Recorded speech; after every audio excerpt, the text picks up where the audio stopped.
그래서 가장 중요한 것은 생존율이죠. 생존율이요? 생존율. 전체 생존 기간. 제일 밑에 있는 걸 거죠? 얘기하시는 건가요? 전체 생존 네. 기간.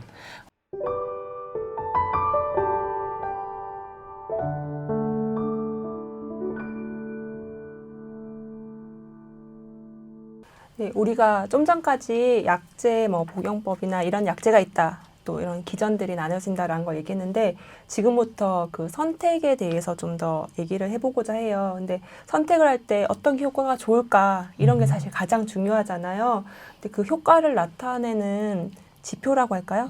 그게 여러 가지가 있다라고 알고 있어요. 네. 그래서 이렇게 가져왔는데 간단하게 어떤 네. 의미들이 있는지 얘기를 나누면 좋을 것 같습니다. 좋습니다. 예. 네. 치료를 했을 때 네. 그 이덕이 있겠죠. 네. 그리고 그 불이익이 있겠죠. 음. 예, 불이익은 뭐 그에 따른 부작용. 비용이나 부작용이 부작용? 되겠죠. 네. 이덕은 바로 항암제 효과인데요. 네. 잘 준비해 주셨네요. 그래서 가장 중요한 것은 생존율이죠. 생존율이요? 생존율. 전체 생존 기간. 제일 밑에 있는 걸 거죠? 얘기하시는 건가요? 전체 생존 네. 기간. 어떤 치료를 해서 다른 치료에 비해서 더 오래 사시면 이게 가장 좋은 약이겠죠. 전체 투병을 봤을 때 이 그렇죠. 약을 썼을 때 안 쓴 네. 사람 또는 다른 약을 쓴 사람보다 그렇죠. 더 오래 살았다라는 그렇습니다. 뜻이겠네요. 그렇죠. 그래서 요즘 신장암에서 1차 약으로 또는 2차 약도 마찬가지입니다.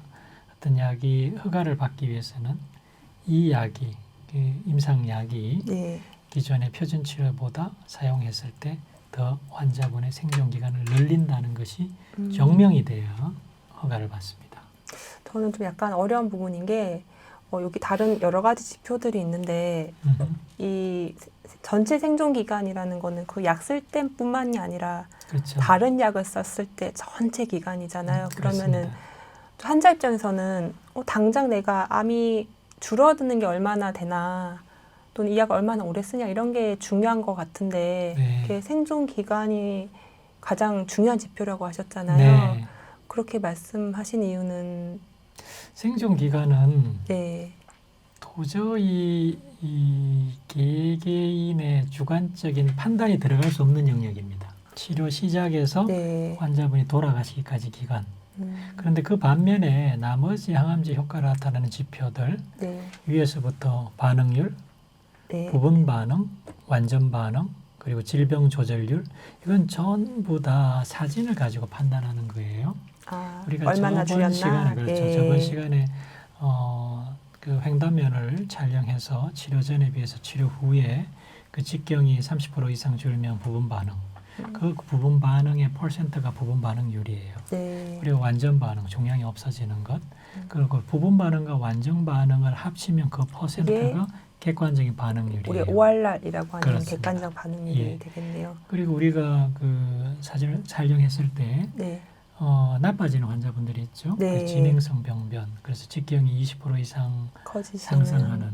그것을 제외한 부분 반응, 완전 반응, 안전성 병변을 다 합치면 그게 바로 질병의 조절이거든요. 즉 그 병이 말은 나빠지지 않았다 이 말이에요. 그 말은 이제 우리가 ORR이라는 그렇죠. 객관적 반응률은 일정 비율 꽤 준 사람들 또는 그렇죠. 다 준 사람들을 말하고 그렇진 않지만 그렇죠. 크기가 유지되고 안정적이다 하는 부분까지 네. 포함한 어떻게 보면은 항암제 이득을 보신 분들의 퍼센테이지가 질병 조절률이라고 그렇습니다. 볼 수 있겠네요. 그런데 이 질병 네. 조절률을 포함한 이 반응률은 네. 그 사진을 판독하는 거예요, 그죠? 네. 그래서 제가 판독하는 거랑 선생님 판독하는 거랑 다를 수가 있어요. 저는 판독할 수가 없죠. 의사가 아니니까. 네. 그래서 그걸 좀 보정하기 위해서 치료하는 당사자, 예를 들어서 제 환자분 같은 제가 판독하는 거와 또 이것을 맹금 상태에서, 즉 어떤 치료를 받는지 모르는 상태에서 네. 제3자가 이 사진을 다 리뷰해서 이분의 반응은 뭐다라고 판단을 합니다. 네.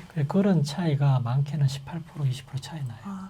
어쨌든 지금 치료하시는 분의 판독이 더 정확하지 않을까요? 그렇죠. 그래서 요즘은 어떻게 보면 좀 연구자의 판단을 좀 더 평가해주는 면은 있지만 네. 아직까지 상당수의 어떤 행정 당국에서는 제3자의 네. 독립성을 갖춘 3자의 평가를 우선시하는 경향들도 있습니다. 아, 그래서 주관적인 면이 분명히 있어요. 네. 그 밑에 있는 게 무진행 생존 네. 기간인데 이것은 어떤 약을 시작한 시점에서부터 병이 진행하기까지의 기간 아, 또는 병의 진행 또는 진행하기 전에도 환자가 다른 질환이나 뭐 나쁘게는 부작용이나 이런 네. 것 때문에 환자가 사망할 수 있죠. 그래서 어떤 치료 시점에서부터 병이 진행하거나 여하튼 원인에 의해서 환자가 사망하게 되는 데까지의 걸린 시간. 이것도 진행이라는 개념이 들어가니까 매우 주관적이 될 수가 있어요.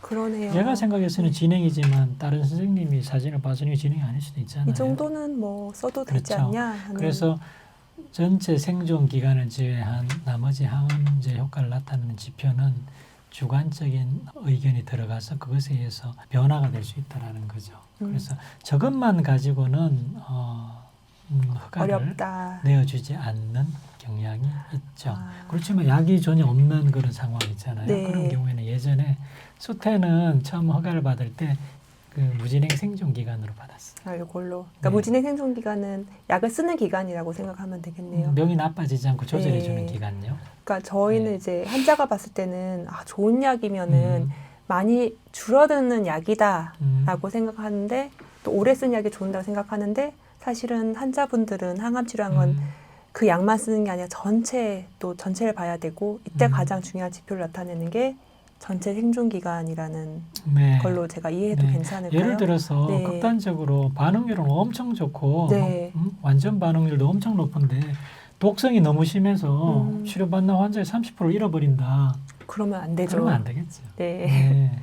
그러면 환자가 봤을 때 과연 OS, 전체 생존 기간이 얼마나 이득이 있느냐가 중요한 네. 부분이 근데 이제 되겠네요. 대부분은 부분 반응, 완전 반응률이 높아서 객관적 반응률이 높은 그런 치료제가 대부분 무진행 생존 기간도 길고 결국 그런 무진행 생존 기간은 전체 생존 기간의 연장으로 이어집니다.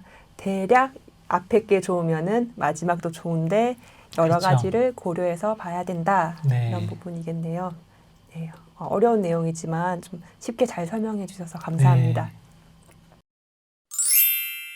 드디어 우리가 이제 1차 약제 선택에 대해서 얘기를 네. 해볼 거예요. 앞에 어떻게 보면 설명들은 이런 선택을 하기 위해서 배경 지식을 얘기했던 것 같고 이제 1차 약제는 환자분이 처음 쓰는 약제잖아요. 네. 1차 약제 선택이 왜 중요한가요, 교수님?